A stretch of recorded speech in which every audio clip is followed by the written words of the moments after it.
หมดน้องก็ขอมกขอบใจเด้ออ้ายบ่าวซ้ายที่เป็นสะพานบุญให้น้องแล้วก็ขอมกขอบใจพ่อประยูนอยู่ทางฝั่งไทยที่ฝากเงินมาให้ลูกขอให้พ่อจงมีสุขภาพเข้มแข็งแข็งแรงมีแต่ความสุขความเจริญขอให้เพิ่นร่ำขอให้เพิ่นรวยให้เพิ่นสมดังปรารถนาเฮ็ดเวียกเฮ็ดงานประการใดก็ขอให้สมดังปรารถนาประสบผลสำเร็จทุกด้านเดินทางไปทางใดก็ขอให้รอดปลอดภัยให้มีแต่ความสุขความเจริญบ่ให้เจ็บบ่ให้ไข้ให้เพิ่นหังให้เพิ่นมีให้เพิ่นร่ำให้เพิ่นรวยเด้อสาธุ พี่น้องเพิ่นมาขายหมักแตงพอดีเลยแหละทางน้องเพิ่นอยากทงเท่าใดแม่ต้องคิดครับ 10,000เดี๋ยวเอา2ธง2ธงน้องเพิ่นคิดอยากเพิ่นว่าก็เลยเอาใส่ซื้อให้น้องเพิ่นเลยพี่น้องซื้อให้น้องเพิ่นเลยซะ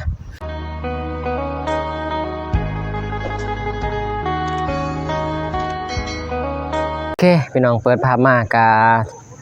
ได้เข้ามาหาทางเฮือนน้องบุษบาเด้อพี่น้องเอ้ยเพราะว่าเขามาเยี่ยมมายามทางน้องเพิ่นก็บ่ใส่ก็ไม่ได้ซื้อหยังมาหรอกเพราะว่าเลาะขึ้นมาทางบ้านพี่น้องเอ้ยพุ่นทางจักรใหญ่ขึ้นมาบ่มีผลไม้พี่น้องเอ้ยเพราะว่ามันขาดตลาดมีแต่อยู่เมืองท่าแต้งพี่น้องเอ้ยอาจสิมีแต่บ่ใส่ก็เลยบ่ได้ซื้อ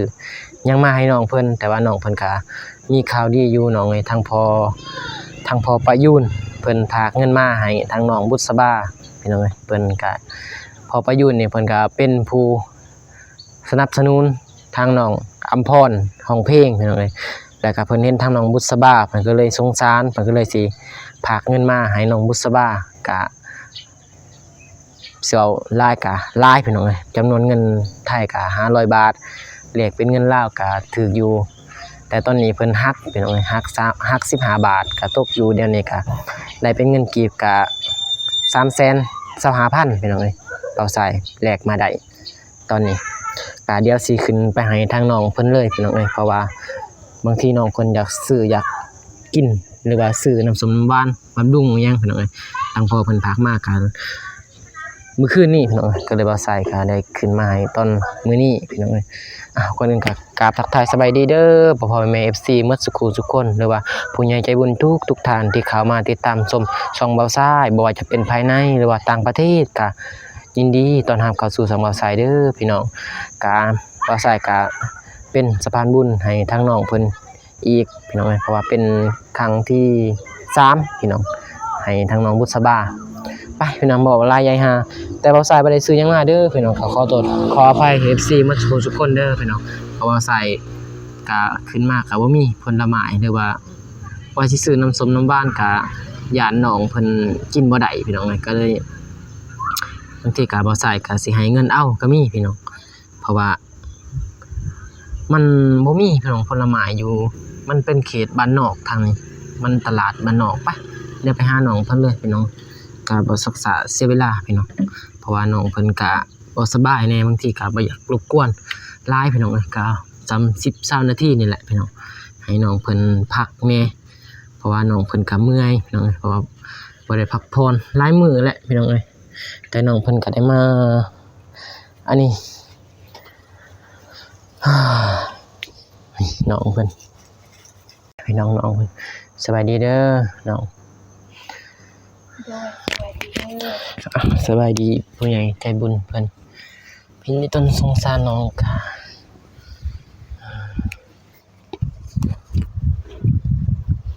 สวัสดีเด้อพ่อแม่พี่น้อง FC แล้วก็สวัสดีเด้อพ่อผู้ใหญ่ใจบุญและแม่ใจบุญเบิดสุขสุขคนบ่ว่าสิอยู่ฝั่งลาวฝั่งไทยอยู่ภายในหรือต่างประเทศก็ขอกราบทักทายสวัสดีสบายดีเบิดสุขสุขคนเด้อนี่แหละอาการไข้แน่โดยใส่เด้อบ่สายก็บ่ได้เข้ามาว่าสิเข้ามาแต่เช้าแหละแต่ว่ามันบ่ทันก็เลยได้เข้ามาตอนสีแรงๆพี่น้องตอนเช้าก็บ่สายก็เพราะว่าแนวบ่ได้นอนเมื่อวานนี่เด้ กินแล้วข้าวน้ำกินแล้วกินแล้วยาหยุบ ยายังบ่กิน นี่อ่ะ กำลังว่าสิกิน กินมีน้ำบ่นี่น้ำ ใช่ เป็นคือแบบเฮือนเองเลยนี่จับน้ำจับน้ำยาน้องบ่เคยกินข้าวแล้วก็กินยา โดย แม่ไปไสมื้อนี้แม่ แม่เพิ่นบ่ได้ไปไสแต่ว่าตอนนี้หันเพิ่นยังไปอาบน้ำ ไปอาบน้ำ โดยเพิ่นต้องอาบน้ำแต่เว้นเลย เพิ่นก็ไข้แน่แล้วบ่ โดยโอ้มันออกจังซี่ได้ออก3ว่าสิกิน2ออก3ก็มัดใส่ถุงยางก็ได้บ่เป็นหยังดอกเพิ่นก็บ่เฮ้ยดอกแล้วก็ปิดใส่ถุงยางมันก็ได้อยู่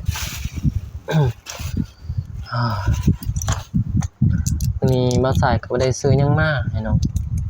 บ่เป็นหยัง เพราะว่าแนวมันเป็นตลาดน้อยนะยามันบ่สดแบบยันน้องเจ็บท้องเพราะว่าเนี่ยมันบ่าวสายก็แวะเบิ่งอยู่แต่ว่ามันด้นนานนะน้องเอ้ยก็เลยบ่ซื้อซะยาน้องเพิ่นแฮงน้องเพิ่นบ่สบายอีกยันเจ็บท้องเพราะว่าหมักใหม่ก็มันบ่สดมันด้น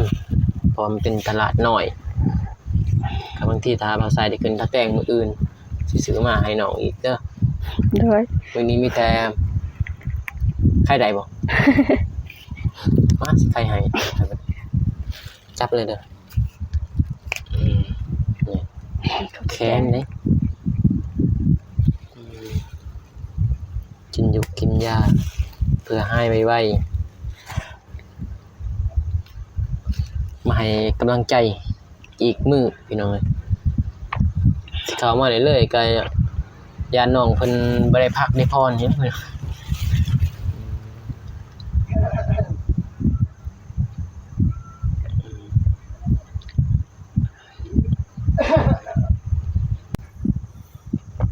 ใครแน่อยู่บ่กัน โดยแค่นี้แล้ว มื้ออื่นคือสิ ดีกว่าเมื่อวาน ก็ดีเลย มื้ออื่นก็คือสิดีอะแต่ยังแบบมันอันนี้แบบมันยังเมื่อยอยู่บนขาซื่อ ยังมื้ออยู่ครับ ๆโดยอยู่บนขาเมื่อยแล้วเวลาเฮาย่างอีหยังหนึงแบบยังมันแล้วแบบมันเป็นคือขาบ่มีเลย เพลีย โดย แต่ว่าอันนี้ตัวนี้ก็คือว่าดีแหละมื้ออื่นนี่ก็ดีกว่านี้ ดีดีก็ดี เพราะว่ามันก็สิได้หายไวๆแต่ว่ามันก็สิบ่ได้เป็นห่วงเพราะว่าคันน้องบ่เป็นไข้อะทางบ่สายก็บ่ได้เป็นห่วงอย่างหลายนะ เพราะว่าไข้ต้นน้องนั่นแหละเพราะว่าเนี่ยอยู่กัน3คน โดย ก็เลยเข้ามาเบิ่งน้องแต่ว่าแม่ก็เพิ่นขับรถบ่ได้แม่นบ่ บ่เขาบ่ได้ ทางน้องก็บ่สบายอีกขับรถได้อีกบ่ซั่น บ่ นะครับถ้าสิไปไสก็บอกสิไปส่งนี่เนาะ โดย แม่เพิ่นไปอาบน้ำบ่ โดยเพิ่นไปอาบน้ำ ได้หยังกินมื้อนี้กินข้าวกินน้ำ มื้อนี้ต้องกินหมกปลาซิว หมกปลาซิว โดย ธรรมศาสตร์เนาะ โดย ก็ทายมามื้อนี้ก็สิมาข่าวดีให้น้องหรือว่าเป็นทางผู้ใหญ่นั่นแหละเพิ่นฝากมาเมื่อคืนนี้ฝากมาทางเบาสายเพิ่นบอกว่าก็ เพิ่นก็เป็นผู้สนับสนุนทางน้องอมพรฮู้บ่ บ่ น้องเพิ่นคือสิบ่ฮู้ดอกพี่น้องเพราะว่าน้องเพิ่น บ่ได้เป็นเซลล์นำแล้วก็บ่ได้ติดตามเนาะ โดย เคยเห็น ทางน้องพรเพิ่นเป็นนักร้องผู้สนับสนุนแต่เพิ่นเห็นทางน้องวิศบา เพิ่นเห็นทางคลิปเบาสายนี่แหละเพิ่นทางน้องเพิ่นก็เลยต้นสงสารเพิ่นก็เลยโอนมาให้เบาสายเป็นสะพานบุญให้น้อง เป็นจำนวนเงิน500 บาทเด้อซื้อเพิ่นพอประยูแม่นบ่จื้อได้พี่น้องเอ้ยเดี๋ยวเอาไปเบิ่งก่อนอยากรู้จื้อซื้อพอซื้อเพิ่นแม่นซื้อพอประยูนเด้อน้องเพิ่นฝากมาให้น้องเพราะว่าเพิ่นก็เป็นผู้ใหญ่ที่ว่าผู้ใหญ่ใจดีแหละผู้ใหญ่ใจบุญเพิ่นฝากมา500 บาทเพิ่นอยู่ประเทศไทยเพิ่นนี่ต้นน้องเพราะว่าน้องก็สรุปแล้วก็เป็นเสาหลักนะพอดีว่าสายก็ไปแลกเงินมื้อนี้เป็นจำนวนเงินก็ประมาณอยู่300,000พี่น้อง300,000คือสิแม่นนะพี่น้องเอาใส่ไปแลกมื้อนี้เพราะว่าก็500ก็เข้าหักพี่น้องเข้าหัก15 บาทเดี๋ยวสิมอบให้น้องเพิ่นเลยเพราะว่าบางทีน้องอยากไปซื้อนั่นซื้อนี่เด้น้องก็เอาไปซื้อหรือว่ายังบ่ทันหายดีน้องก็ไปซื้อยุกซื้อยาหรือว่าซื้อหยังก็ได้ที่บางทีก็ซื้อแนวบำรุงนั่นแหละเพื่อให้น้องเศร้าแต่ว่าสายนี่ก็บ่ทันมีว่าสิซื้อมักไหม้บางทีก็มื้ออื่นบ่แหละทางเงินผู้ใหญ่เพิ่นฝากให้ว่าสายซื้อน้ำมันก็เหลืออยู่พี่น้องแต่ว่าสายยังบ่ทันได้ซื้อแต่มักไหม้มันบ่มีอยู่นี่ก็เลยว่าสิมื้ออื่นซะพี่น้องเอ้ยก็มื้อนี้ก็มามอบทางเงินผู้ใหญ่พอประยูนให้เด้ออ้าวเดี๋ยวให้น้องเพิ่น ขอบใจ เนาะโอเคพี่น้องกาทางเงินผู้ใหญ่เพิ่นหามาก็ได้ฮอดได้ถึงแล้วเด้อพ่อเอ้ยทางพ่อประยูนก็มีใส่ทางน้องเพิ่นก็ขอบใจหรือว่าขอบคุณแล้วก็อวยพรให้ทางพ่อเพิ่นเด้อ โดย มีแต่อวยพรให้พ่อเพิ่นเลยเพราะว่า หมดน้องก็ขอขอบใจเด้ออ้ายบ่าวซ้ายที่เป็นสะพานบุญให้น้องแล้วก็ขอบใจพ่อประยูนอยู่ทางฝั่งไทยที่ฝากเงินมาให้ลูกขอให้พ่อจงมีสุขภาพเข้มแข็งแข็งแรงมีแต่ความสุขความเจริญขอให้เพิ่นร่ำขอให้เพิ่นรวยให้เพิ่นสมดังปรารถนาเฮ็ดเวียกเฮ็ดงานประการใดก็ขอให้สมดังปรารถนาประสบผลสำเร็จทุกด้านเดินทางไปทางใดก็ขอให้รอดปลอดภัยให้มีแต่ความสุขความเจริญบ่ให้เจ็บบ่ให้ไข้ให้เพิ่นหังให้เพิ่นมีให้เพิ่นร่ำให้เพิ่นรวยเด้อโอ้ยสาธุพี่น้องทางเราสายก็ดีใจพี่น้องที่ได้เป็นสะพานบุญให้น้อง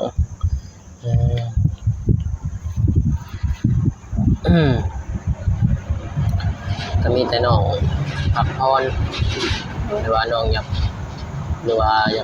ซื้อยุกซื้อยาแหละเพราะว่าเงินเพิ่นมาทางผู้ใหญ่เพิ่นก็ช่วยให้ซื้อยุกซื้อยาหรือว่าซื้อในบำรุงนั่นแหละพี่น้องเอ้ยเพราะว่าในทางน้องเพิ่นก็เมื่อยซื้อเครื่องบำรุงหรือว่าเป็นนมเป็นหยังน่ะพี่น้องแต่ว่าผลไม้นี่อยู่นี่บ่มีบางทีมื้ออื่นเด้อบ่สายสิขึ้นไปหาแตงไปซื้อผลไม้ให้น้องเพราะว่าแนวอยู่นี่มันบ่มีอีหลีพี่น้องมันที่มันขาดตลาดนะมันเป็นตลาดน้อยมันบ่คือแบบตลาดใหญ่แบบตลาดตัวเมืองหาแตงมันก็สิมีทุกมื้อแต่ตลาดน้อยมันก็สิบ่มีนะน้องเอ้ยก็เลยว่าใส่ก็บ่จักสิซื้อหยังพี่น้องแต่ว่าเงินนี่มีอยู่พี่น้องเพราะว่าเงินทางแม่อยู่ฝั่งไทยเพิ่นฝากให้ว่าใส่ซื้อน้ำมันนั่นแหละพี่น้องเขามาเบิ่งน้องว่าเป็นค่าน้ำมันแต่มันก็เหลือก็เลยว่าใส่ก็สิซื้อมักไหม้หรือว่าผลไม้ให้น้องกินแต่ว่าบ่ได้ซื้อพี่น้องขอโทษขออภัยเด้อพี่น้องเขามาตัวเปล่าแต่ว่าเขามาก็เขามาให้เงินให้น้องเพิ่นนี่แหละพี่น้องทางผู้ใหญ่เพิ่นให้ใครแน่ล่ะบ่ห่างกายยังกัน ใครแน่แน่ใครแน่ก็ดีมีแต่ว่าสู้ๆโอ้ยสู้ต่อไปนั่นแหละแนวเฮาก็บ่ฮู้ดอกพยาธิเนาะแม่นบ่โอ้ยว่ามันสิเจ็บมื้อใดบางทีเฮาก็ไข้แน่อยู่บัดแล้วมันก็เจ็บมาอีกก็มีแต่ตอนนี้นี่ทาง รือว่าทางพ่อแม่ FC เพิ่นแนะนำมาให้ว่าให้น้องนี่พักผ่อนขั้นต่ำแม่น7มื้อเด้น้อง อู้โดนโทษ อย่างน้อยก็7มื้อเพิ่นบอกเป่าสาย 3 มื้อปักได้7 มื้อโดนโทษไปรับจ้างเด้ ไปรับจ้าง โดย 3 มื้อ4มื้อคันแข็งแรงก็ไปได้3 มื้อ4มื้อแต่ว่าอยากให้พักคั่นแหละเพราะว่ามันเมื่อยมันมิ้นเด้ต้องได้พักผ่อนเพราะว่าเพิ่นก็ผู้ใหญ่เพิ่นก็บอกว่าทาง FC นะคอมเมนต์มาสายอ่านก็ว่าให้พักก่อนเด้อบ่ซายบอกน้องเพิ่นก็หลายๆคอมเมนต์ก็บ่ซายก็ได้อ่านทุกคอมเมนต์แหละพี่น้องก็เอามาเป็นคำแนะนำให้น้องเพิ่นหรือว่าเป็นช่องทางทางบ่ซายได้เป็นได้เว้าได้ว่าแหละพี่น้องเอ้ย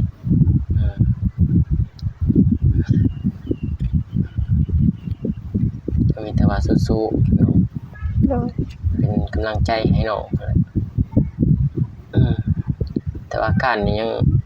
ใครแน่เลยเนาะ โดยแค่นี้แล้วยังแต่ว่ามันเมื่อยแต่อยู่ค่านี่แหละ มันอยู่ค้านเดียว โดยถ้าว่าเท่านี้ก็บ่แหละบ่ได้เป็นหยังยังว่าแต่อยู่ค่าเพราะว่ามือที่เจ็บนั้นไปมื้อนั้นหันคานจนสิบ่เป็นหยังมันแบบมันบ่มีแรงย่างค่ะแต่นี่ก็สิว่าเจ็บอีหลีอีหลอก็สิว่าอันนี้ก็บ่ธรรมดานะเพราะเฮาอยู่ได้ประมาณพักอีกประมาณ2 มื้อกับไปเฮ็ดเวียกได้แล้ว ชมไปได้ โดย ทำเวียกเนาะ โดยมีเขามาบอกอยู่แต่ว่าน้องว่ายังบ่สบายเลยบ่ได้ไป แต่ดีที่แท้นี่บ่ใส่ให้น้องพักก่อนเพราะว่ามันยังเจ็บนะยังเมื่อยพักถ้าเอาไปปึ๊บเนี่ยเราสิเสียเงินหลายอีกบางทีก็นำว่าเจ็บมานะแบบนั้นมันเป็นได้ คันเอาไปปึ๊บเนี่ยมันสิเจ็บ พี่น้องเอ้ยก็พอได้ว่าได้ฮู้ว่าพี่น้องก็มาลิ้นน้ำน้องเพิ่นตลอดบางทีตอนแรกนี่ก็บางทีสิกินข้าวกับน้องเพิ่นก็มีพี่น้องแต่ว่าก็ยังบ่ฮู้พี่น้องเอ้ยแต่ว่าทางอ้ายบ่าวอนงเพิ่นก็แชทมาอยู่พี่น้องเอ้ยเพิ่นโทรมาว่าบ่าวซ้ายว่างบ่มาช่วยทางอ้ายแหน่เฮ็ดห้องน้ำเพิ่นว่ากับบ่มีแล้วก็อ้ายบ่โกพี่น้องเอ้ยเพิ่นไปแต่บ่าวซ้ายก็เลยว่าบ่ทันพี่น้องเอ้ยก็เลยเขาบ่าวซ้ายว่าโอ้บ่ทันเด้ออ้ายเบิ่งน้องที่ก็มื้ออื่นและอ้ายก็ได้บอกเพิ่นทางอ้ายบ่าวนงน้องก็ฮู้อยู่บ่ ฮู้ ทางอายของบ่าวสายนะ โดย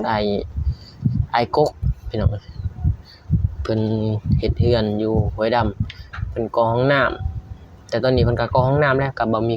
แต่ว่าสายก็ขึ้นไปบ่ทันพี่น้องเพราะว่า เบิ่งน้องเพิ่นนี่แหละพี่น้องแต่ว่าก็บางทีก็มื้ออื่นพุ่นแหละพี่น้อง ก็ห้องน้ำอยู่ไส อยู่ห้วยดำเรือนใหม่เพิ่นเป็นเรือนใหม่เรือนหลังใหม่หลังแรกของอ้ายเลยของอ้ายบ่าวนงเลยเป็นหลังแรกที่เพิ่นสร้างเรือน แต่ว่าบ่าวสายบ่ได้ขึ้นไปมื้อนี้ก็ได้โทรบอกเพิ่นแล้วว่าเขามาหาน้องบุษบาบอกมาเบิ่งน้องเพิ่นก็ว่าถ้าน้องอยู่นี่ก็บ่เป็นหยังคือบ่าวสายว่าถ้ามื้ออื่นเด้ออ้ายเพิ่นว่าได้แต่ตอนนี้ก็ได้เบิ่งน้องเพิ่นพี่น้องเอ้ยยังบ่ได้ออกไปหาทีมงาน 2-3 มื้อเลยเด้พี่น้องก็มีแต่เบิ่งน้องเพิ่นมีแต่อัปเดตน้องเพิ่นบางทีก็ถ้า FC เบื่อก็บ่เป็น FC สิเบื่อ บ่เป็นสิว่าแหละพี่น้องเพราะว่าถ่ายแต่น้องนะมุมเก่าตลอดเป็น20นาทีบางคนก็บ่อยากเบิ่งเพราะว่าถ่ายแต่วงเดียวเพิ่นว่าถ่ายแต่น้องคนเดียว FC ก็ว่าบ่อยากเบิ่งแหละพี่น้องเอ้ยก็แนวเพราะว่าเบาสายก็ได้รับเป็นสะพานบุญพี่น้องแนวผู้ใหญ่เพิ่นโอนมานี่เบาสายก็ต้องได้เข้ามาหาน้องนะถ้าบ่มีบางทีก็ อัปเดตน้องซื่อๆแต่คือแต่ละคลิปพี่น้องถ้ามีก็ผู้ใหญ่เพิ่นมากก็พอได้ติดไม้ติดมือยังไข่อยู่พี่น้องเพิ่นมาขายหมักแตงพอดีเลยแหละทางน้องเพิ่นอยากทงเท่าใดแม่ ต้องคิดครับ 10,000เดี๋ยวเอา2ทงสวยๆขอบใจคือกัน ไม่ได้เหือนอีกนะเหือนอีก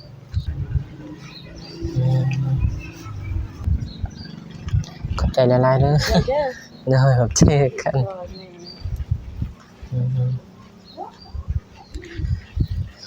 โอเคพี่น้องเป็นมาขายหมักแตงอยู่เพื่อน2ทง น้องเพิ่นคิดอยากเพิ่นว่าก็เลยเอาใส่ซื้อให้น้องเพิ่นเลยพี่น้องซื้อให้น้องเพิ่นเลยซะน้องเพิ่นหมกแตง2ทงเลย ขอบใจ 2ทงเลย สื่อลายเลย หึ สื่อลาย ซื้อหลาย2ทงพอดีเพื่อกินน้องจำเจียวจำจุไปแล้ว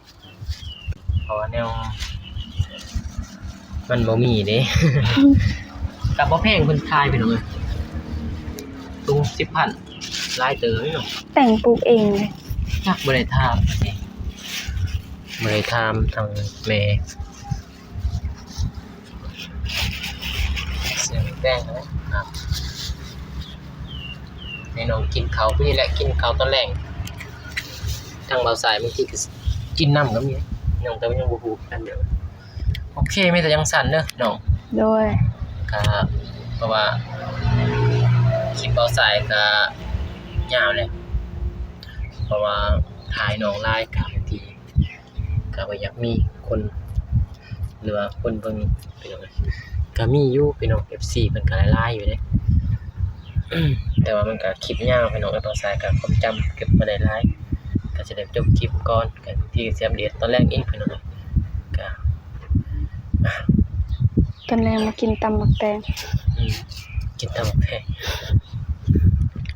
ไม่เนาะโอเค